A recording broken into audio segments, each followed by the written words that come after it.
வணக்கம், நான் ஜோதிடர் அஸ்டோகண்ணன். 2024ஆம் ஆண்டு எப்படி இருக்கும் அப்படிங்கிறத முண்டேன் அஸ்ட்ராலஜின்னு சொல்லக்கூடிய உலகியல் ஜோதிட அடிப்படையில் இந்த பலன்களை இந்த வீடியோவில் பார்க்க போகிறோம்.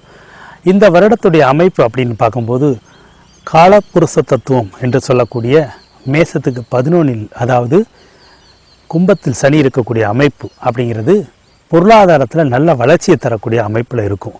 உலக நாடுகள் முழுவதுக்கும் சொல்லக்கூடிய ஒரு பொது பலன். பண வரவு கொஞ்சம் அனைவருக்கும் பணம் தேவைக்கேற்ற அமைப்பில் இருக்கும். அதோடு பார்த்திங்கன்னா தொழில் வேலைகளில் நல்ல வளர்ச்சிகள் இருக்கும்.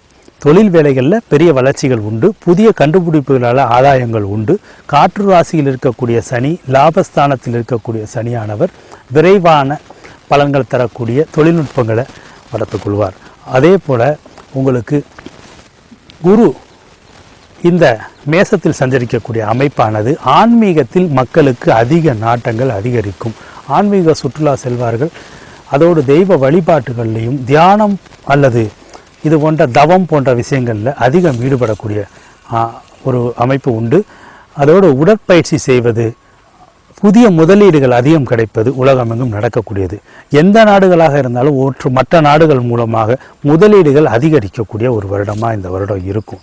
இந்த வருடத்துடைய அமைப்பானது ஆன்மீக குருமார்களுக்கு சற்று சவால்களை தரக்கூடிய வருடமாக இருக்கும். அதுக்கு காரணம் இந்த மீனத்தில் இருக்கக்கூடிய ராகு ஆன்மீகம் சார்ந்த விஷயங்களில் சில பிரச்சனைகளையும் சலசலப்பையும் தருவார். அதில் முன்னணியில் இருக்கக்கூடிய முக்கியமான நபர்கள் சற்று எச்சரிக்கையாக கவனமாக இருக்கக்கூடிய அமைப்பு உண்டு. இந்த குரு மேசத்தில் இருக்கக்கூடிய அமைப்பானது பலருக்கும் இடமாற்ற சிந்தனையை தரும் உலகம் ஃபுல்லாக. அப்போ புதிய புதிய கண்டுபிடிப்புகள் ஒரு பக்கம் வர சில விஷயங்களை மாறுதல் செய்யக்கூடிய ஒரு அமைப்பும் பலருக்கு தோணும். அதோடு இந்த வருடத்துடைய அமைப்பானது பிற்பகுதியில் குரு ரிஷபத்துக்கு வரக்கூடிய அமைப்பானது பொருளாதாரத்தில் நல்ல வளர்ச்சியை உலகம் முழுவதும் தரக்கூடிய அமைப்பில் இருக்கும். மே மாதத்துக்கு பிறகு பணம் புதிதாக வெளிநாடுகளில் ஒவ்வொரு நாடுகள்லையும் பணப்புழக்கங்கள் அதிகரிக்கக்கூடிய அமைப்பு உண்டு.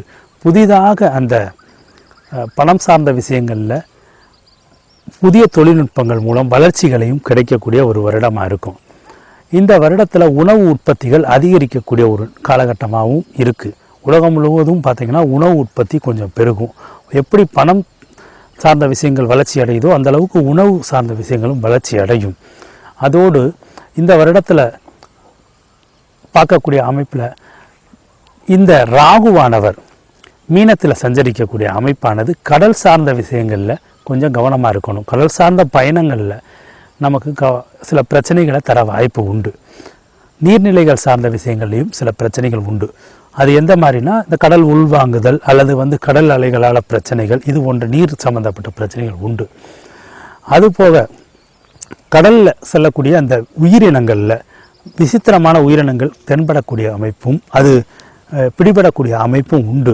கடல் உயிரினங்கள் அதிகம் பெருகக்கூடிய அமைப்பு இருக்குது. அதே வேளையில் பாதிப்படையக்கூடிய வாய்ப்பு இருக்குது. உதாரணத்துக்கு பார்த்திங்கன்னா இந்த மீனத்தில் ராகு வந்த பிறகு பார்த்திங்கன்னா நிறையா அந்த கடல் சார்ந்த உயிரினங்கள் இறந்து போனது, மீன்கள்லாம் செத்து மிதந்தெல்லாம் பார்த்தோம், இறந்து போய் கிடந்ததெல்லாம், அந்த ஒரு அமைப்பும் இருக்குது. கடல் உயிரினங்களான மீன்கள் அதிகம் பெருகக்கூடிய அமைப்பு இருக்குது. இப்போ இரண்டுமே இங்கே உண்டு.